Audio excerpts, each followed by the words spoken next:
अकोल्यामध्ये एका अल्पवयीन मुलीचा विनयभंग करण्यात आला, तर एका रिक्षा चालकाने विनयभंग केल्याचं समोर आलं।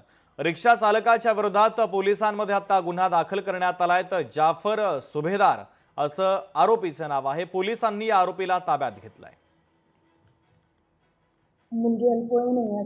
मी रिक्षा शोधल्यानंतर एका रिक्षावाल्याला त्या रिक्षात बसली ती विचारून पहिले सरळ रिक्षा नेली, नंतर तिचं म्हणणं आहे की असं निर्जन जिथे पाऊसही भरपूर होता, लोक कोणी नव्हते तिथे नेली आणि तिचा हात ताणून तिला मिसबिहेव करून विनयभंग वगैरे केला।